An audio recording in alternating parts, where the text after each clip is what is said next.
Hello and welcome to a Mythmaker's Sidecast, The Lord of the Rings, A Writer's Journey. And we have reached today Chapter 6. Now, I'm leading you through this, and my name is Julia Golding. I run the Oxford Centre for Fantasy, but I'm also an author. So when I approach Lord of the Rings, which is my favourite book, I'm always doing it from the point of view of being a fellow author and admiring and envying, in many cases, the skill that Tolkien's put into writing his novel. And I'm hoping that by showing you some of the things that I see as an author, that you'll enjoy Lord of the Rings even more on your next read through. And today we have reached Chapter 6, which is called The Old Forest. That's in the first book of the Fellowship of the Ring. Now, the headline here is we're finally getting out of the Shire. Hooray! It's taken a while to get to this point. And I think some of the really interesting things about this chapter is that it's a transition really into, we're shaking off some of the last of the younger tone that Tolkien started with. If you remember, he thinks he's writing a continuation of The Hobbit. So there are times where it seems more in a nursery than in a sort of adult world. It sort of fluctuates between those tones. But also we do get the deepening shadows, which I think is more indicative of what is to come. Anyway, you can think about it in 4 sections. The first one is the short passage of actually getting up and leaving. The second part is the frustration of trying to pass through the Old Forest. The third section is the episode where they get trapped by Old Man Willow. And then the final section is when Tom Bombadil comes to the rescue and they finally escape the forest. But first of all, let's look at them getting up and getting ready to go. A couple of things here, which I think are worth pointing out, is that we've now got Merry has joined us as part of the first stage of this fellowship. And we get to see their roles, what jobs they take before they add to their number Aragorn and the other characters. So basically, it's Merry is the organizer. He's the one who provides the ponies and has packed things up. He also has the money, the purse, and he has the local knowledge in this section. He's the one who knows how to get out of the Shire. He's the one who knows the most about the Old Forest. Sam is shown as the practical one because he's making breakfast. Pippin, we don't hear much about, which is kind of typical, wonderfully typical Pippin. And then we get Frodo as the last to be roused as like the senior officer.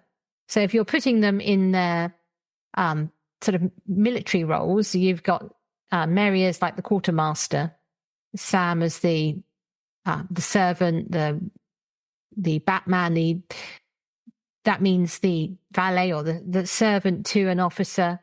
Pippin is just a junior officer, maybe, because he's quite posh, isn't he, being a toque? And Frodo is the commander of this little group. I think it's particularly fine, the opening of this chapter, with its evocation of autumn. I'm always struck by how accurate the descriptions are. That's why I feel reading Lord of the Rings is almost as good as going for a walk, particularly in this case, how sound travels in a mist. I remember making a mistake in my very first book that I ever wrote, where I had a fog. And I thought about it then, because I hadn't tested it, that fog muffles sound in the same way as your eyesight is muffled. And a friend who was more clued in on nature told me, no, it's the opposite, because the particles mean that sound travels. Tolkien knows more than I do about nature, because he makes that point that the one thing that comes to the fore in a mist is sound. And also he's very good at just the dampness of everything. He talks about every twig dripping. For those of you who live in the UK or have been here, you know how accurate that is at this September time of year, when things are literally just heavy with dew and dripping. And there's another pattern that's set up here in this chapter. I'd say it's a pattern of opening and closing. It keeps being repeated, and I'll refer to it again. But in this case, even whilst they're still in the Shire, the mist is described as opening and closing behind them. And then there's the lovely detail of the silver cobwebs on the hedge. So lovely stuff. One thing I would like just to point out here is there is nothing generic about Tolkien's descriptions. You always feel as though he has a very specific place in mind. He knows exactly what he's talking about. A very clear sense of place. So, for example, just a little detail here that which you not paused on very long, but this gate going into the forest. He's thought about how this works. It goes down and under a wall. And then there's a gate at the other end with a key. It's all, you can walk every step with him in your imagination. And here we've got another theme that comes up again and again in this chapter, which is the foreshadowing of disaster. So Fatty Bolger, who's the hobbit who doesn't go with them, Fredegar, he says, as a sort of rather sad farewell, I hope you don't need rescuing before the end of the day. And we know if someone puts that in, it's like, yes, of course they're going to need rescuing. And that happens again and again. Right. So imagine we're going under the hedge and we're finally in the Old Forest, out of the Shire. And the first thing we get is a very Hobbit discussion about stories. And Pippin asks, are the stories about the wood true? This is a very frequent way that Tolkien has of giving us basically background information. You know, ferret that away in your, put that away in your locker to be used if you're thinking of writing yourself. Because the answer to that question gives you what you need to know. It introduces the history of the forest. It gives you a sense of the long traditions that led to this, this moment in time. And it also sort of sets up where we're going to travel. So Merry talks about the battle between the hobbits at war with the trees, which was when the trees moved to overhang the hedge as if they wanted to invade the Shire or Buckland. And the hobbits fought them back and built a big bonfire in Bonfire Glade. I don't think they mentioned that to Treebeard later on, which is just as well, because it sounds like he wouldn't have been impressed. He might well have thought hobbits were like little orcs at that time. But anyway, we've got the sense of there's been a history of enmity between the hobbits and the trees, and that gives us that niggling feeling, the prickles at the back of our neck that things are not going to go well. We also have here another thing which we're going to see again in this chapter, but also it comes very much to the fore in Fangorn, where there's mention of the unintelligible language of trees, that they move. There's also a moment when a branch is dropped in response to Frodo singing a song to cheer them up. So we have here maybe already the seeds of the Ents are planted in Tolkien's mind, and it's where he wants to go. He doesn't go there fully in this chapter. The Old Man Willow is more like a horn, which is the kind of semi-awake trees that we see later, or even his own kind of thing. But Tolkien's clearly playing with this idea of trees as a kind of threat and as a danger. We also get the idea there is a hint of paths, something making the paths that are leading the hobbits on. This is where we're beginning to have that pattern of things opening and closing, herding them in a direction they don't necessarily want to go. It means that when things happen, that they get lost, that they go up the hill, it feels earned, not just a coincidence that they wander into danger. Things are set against them. And here we have a very Tolkien theme, which comes up again and again, which is the tricksy path, the path that doesn't take you where you want to go. And that's a very concrete example of the need an author has to put obstacles in the paths of the main characters. It's very literal. In this case, it's you can't get where you want to go, but you need to make your heroes suffer to get where they want to go. They can't just walk straight to Bree. That's not a very good story. in that case, you would do the cinematic cut, which is what Peter Jackson chose to do. So the other thing that Tolkien does, he measures out this feeling of frustration and then lightens it with a feeling of relief. Otherwise, the hobbits would just turn around and go back, even so early on. So here we have this growing sense of they feel watched, they're unnerved. Pippin, of course, is the first to crack. He lets out a cry, but it's described as if it's muffled by a heavy curtain. Again, that idea of woods being muffling and suffocating comes up again later in Fangorn. And Frodo, whose head we are in most of the time, is having misgivings this early on that he's taken this path. And just at the point where he might be saying, okay, let's go back home, try a different route, they find the bonfire glade. Things open out. So it's been closed, it opens out. And I love the detail here of the fireweed, which echoes the bonfire, the fire that was. So there's a memory of what to the trees would have been a massacre in the weeds that are growing in this bonfire.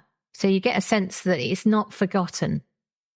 So the hobbits are encouraged by reaching this opening, but as readers, we have that kind of fairy tale story knowledge, don't we? That it's a bad idea to follow what seems to be the easy road. So we have a sense that they are going to walk straight into danger, as Fredegar said.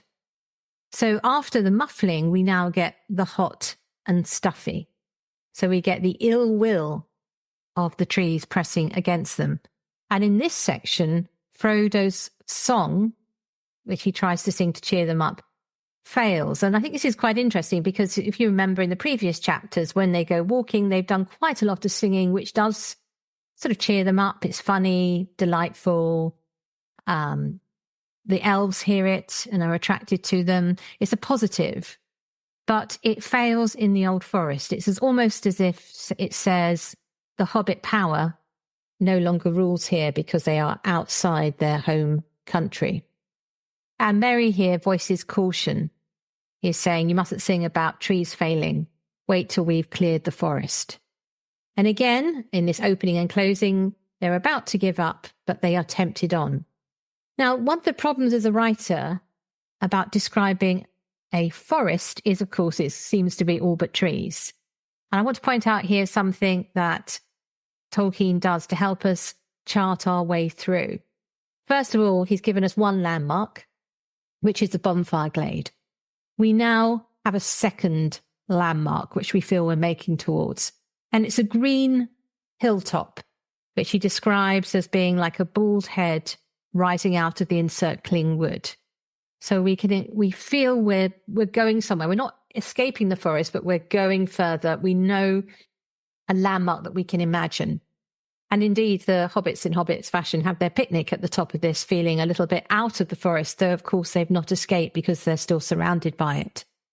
And it's from the top of that landmark, the Shaven Crown one, they get to see the third landmark, which is the Valley of the Withy Windle.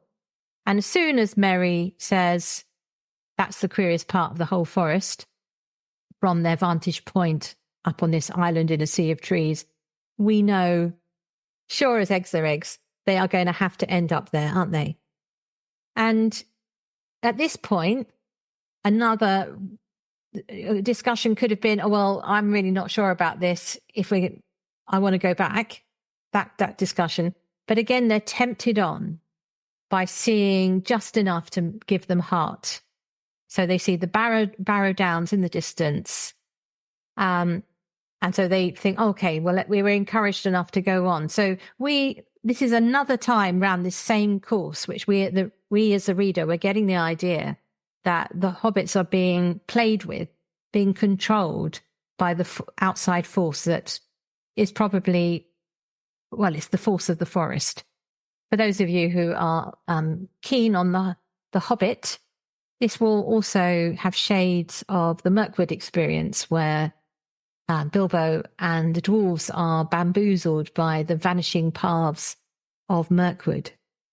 But I think not in a fantasy sense, but just in an ordinary person sense, you get the strong impression that Tolkien is an experienced walker, because this is the experience of anybody who goes off a marked footpath through a wood. It's that feeling of frustration that you get in walking in nature in the English countryside. So both the fantastical is present, but it's also very grounded and very practical. It doesn't have to be any magic involved to get lost in a wood. There's some wonderful descriptions in this part about as they come off this hill. And I just wanted to read a couple of them because they seem to show just what a brilliant wordsmith Tolkien was. As they come off, he talks about the ground grew soft and in places boggy.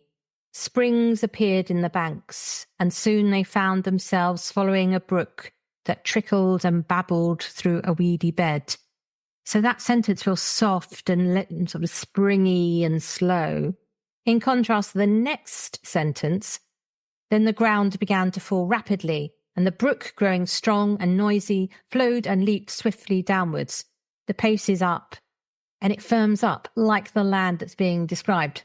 Love all of that. It's just wonderful descriptions. And then we get the absolute pièce de résistance, which is the description of the valley of the Withy Windle. And it starts with the line, "It was a golden afternoon." And you feel as you read this almost like you are going to sleep with them. A golden afternoon of late sunshine lay warm and drowsy upon the hidden land between. In the midst of it there wound lazily a dark river of brown water, bordered with ancient willows, arched over with willows, blocked with fallen willows, and flecked with thousands of faded willow leaves.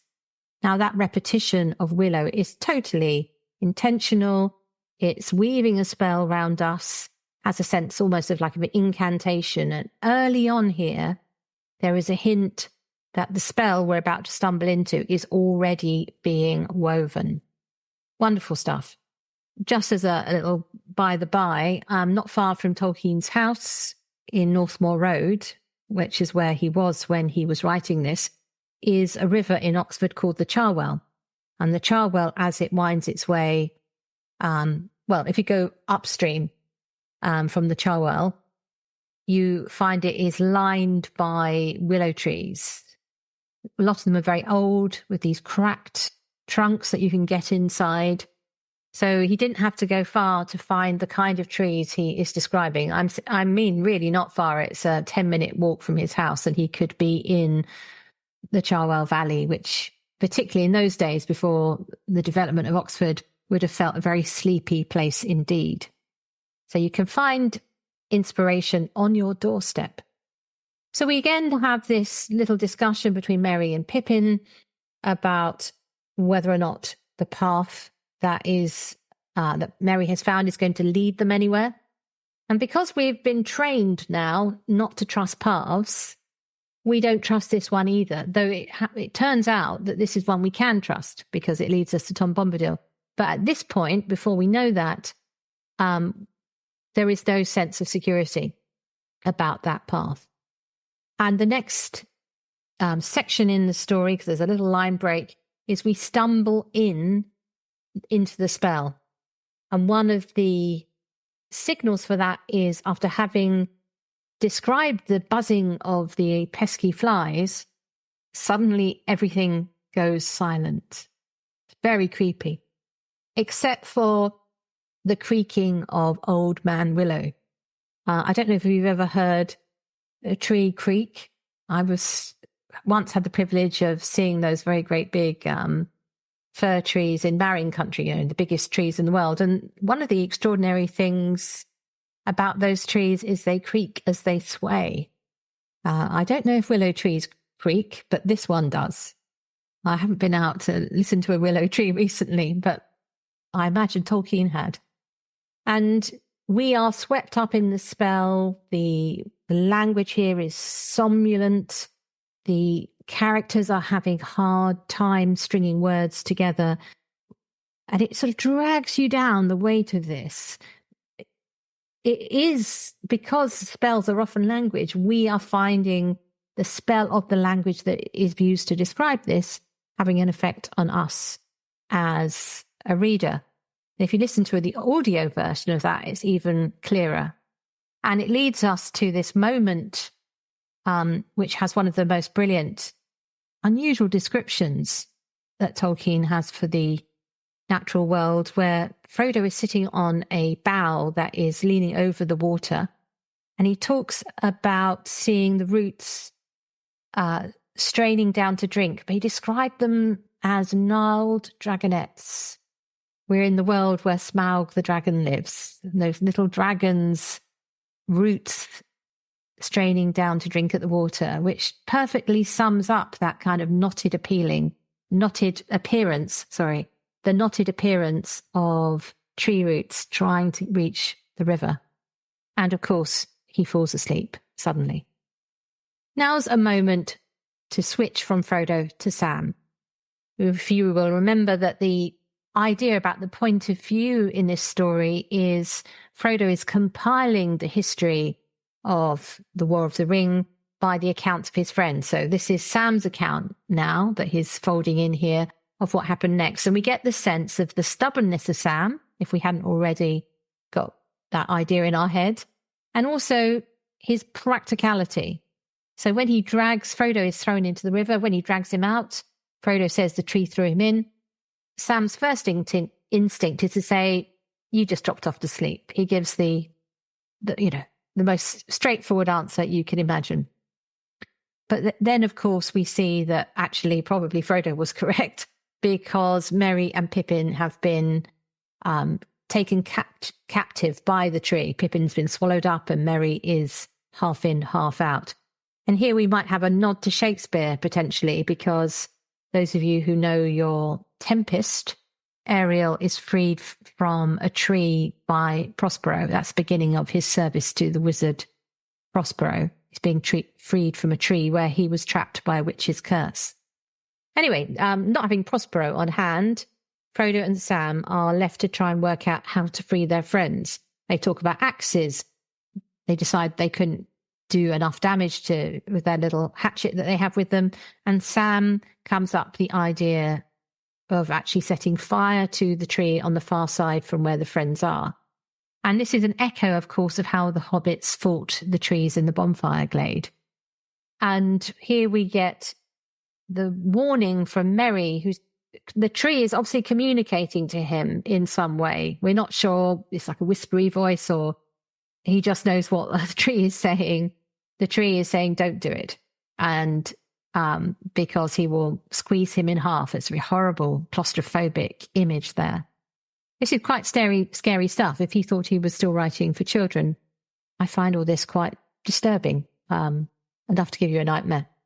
This is, I think, the nadir, the lowest point for the hobbits in the Old Forest. And of course, it's at this point where things shift and we get the arrival of Tom Bombadil. And it's interesting to see that one of the first things that happens as he approaches is the willow wind, this unnatural wind, which is called the willow wind by Tolkien, stops. Things are about to reverse. Okay, I think it's now time to stop and consider Tom Bombadil. Now, Tolkien was a writer who wrote by discovery. He hadn't planned. So in some ways, what he's doing here is throwing in elements of things he knows. And one element he had in his stories that he told his children was this character, Tom Bombadil. He had written poems about him that pre-exist the poetry in this section. And it's based on a toy that was given to the Tolkien children, which was like a little figurine of a guy with a yellow hat and a feather and a blue coat. I mean, it's what's described here. So he's folding in a familiar thing from the Tolkien nursery stories, but yet he's also growing him into a different role, because this isn't a nursery story. He's coming to the realization that this isn't that kind of Hobbit Mark II story. And so he takes on shades of being like the mythological figure of the Green Man or the god Pan, a forest man, not quite a man, a forest entity who is powerful and at one with the wood that he is in. Though the poetry and the appearance are comic and light-hearted, he laughs, he talks in rhyming couplets with lots of nonsense, ring-a-ding-dillo type little tags, which are actually the sort of thing you find in medieval folk songs. So again, it's a sense of an older language, but it's also odd, doesn't feel necessarily organic to this world, because I think it is a character transported in. I think he succeeds. The oddest thing for me actually is the clothing. That these strong colours of blue and yellow are stand out, push him out, foreground him. So he doesn't fit the valley he's in. I know that Tom Bombadil is one of some people's favourite character. I think it's partly because he's like the adult who comes in the room when you're having a night terror as a child, and he can dispel the fears quickly and easily. It's a relief. And he's also, in a way, a voice of nature, representing nature. But there is something challenging, shall we say, maybe that's as far as I'll go, challenging about folding him into Middle-earth. He never quite fits, which is understandable because he's been brought in from the outside, and also Tolkien sort of, I think, recognises that by saying he's not part of this story. For you projecting forward to the Council of Elrond, they don't use him because his concerns are so different from the concerns of the characters in this story that he wouldn't see the importance of what they're trying to achieve. It's yeah. So anyway, let's carry on with Tom. He comes in like the adult who dispels the night fears. Even his speech has poetic rhythms. So he's always, in a way, singing. And the next little bit, so he is able to quite quickly and easily release the hobbits, tell off Old Man Willow, and says, "Come home for tea with me." Again, that feels a bit nursery, that solution, doesn't it? This is where I think we've still got the echo of the Tolkien nursery tale still clinging on here. And the hobbits follow on after him, and they are chased to the haven of Tom's home through basically the scary things of the night, the whispering things that seem to be following them. And what's interesting here is that these dark things are nothing to do with Sauron. This is not anything that Sauron has touched or got any influence on. It's something older and deeper than Sauron, who, of course, is only a relative newcomer, being a servant of Morgoth. These things seem to have existed way beyond all of that, which is a bit like Tom. And one of the things this gives is a sense of the depth of Middle-earth, that even this massive story that we're part of is but a small part happening on top of a much older and deeper, longer history. And finally, at the end of the chapter, we escape the Old Forest. And this is signalled by the fact that the eaves of the forest are trimmed and clipped and everything is under control. There's a stable, there's a house with golden light coming out the door. And we get another character who's an oddity in Middle-earth, which is Goldberry. She's introduced again with poetry. She also uses, like her partner, husband, spouse, I'm not quite sure what, her forever person. Anyway, she sings in couplets like him. And she is equal to Tom in both being a part and of this story. We never really understand how river daughters fit into the wider picture. Are they like the sort of demigods in some ways? It's never really followed through.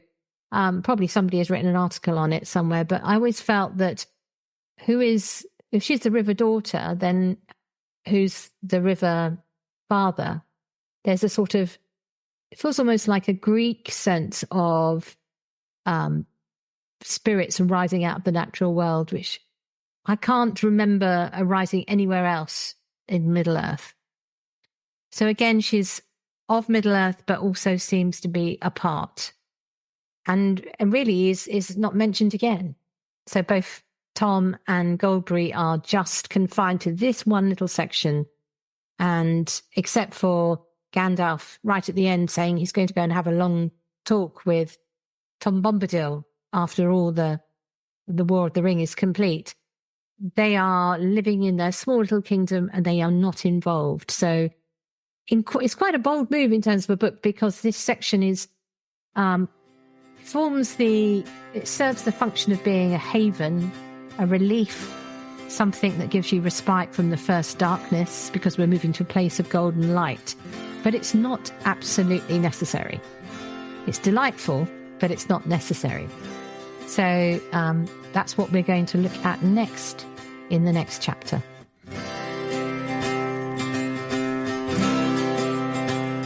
Thanks for listening to Mythmakers Podcast, brought to you by the Oxford Centre for Fantasy.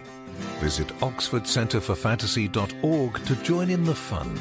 Find out about our online courses, in-person stays in Oxford, plus visit our shop for great gifts. Tell a friend and subscribe wherever you find your favourite podcasts worldwide.